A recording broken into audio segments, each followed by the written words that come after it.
I think for me, the most important theme and my kind of key takeaway is Chinese resilience. We've obviously had a seismic event happen in global commodity markets with the closure of the Strait of Hormuz. And after that happened, we had an initial price shock whereby crude oil prices and all global oil prices spiked. Since then, though, we've seen a slight normalization of the situation. We've seen oil prices decline around the world.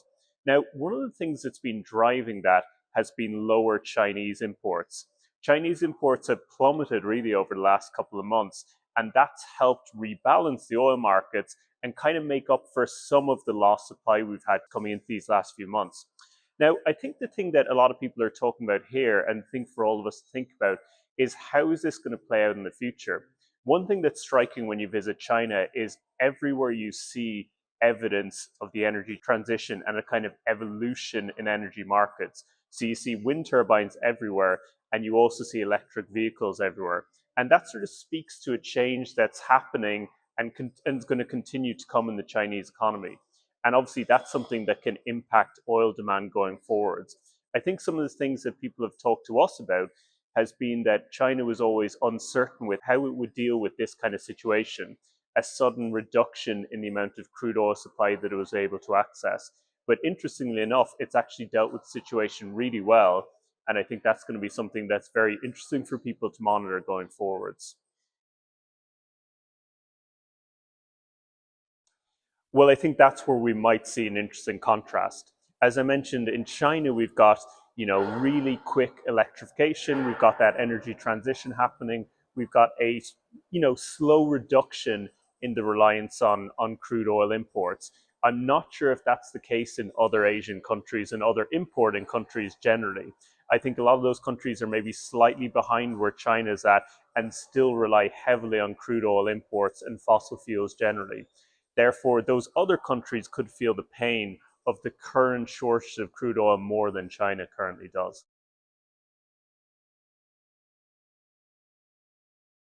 Well, I think everyone knows that the most important thing happening now is the Strait of Hormuz and whether that is open or closed. But I think if we drill down to it a bit more and take a kind of broader view on it, it's not just the strait being open that's important. It's kind of how open the strait is. So that's something that we've been looking at a lot over the last couple of weeks.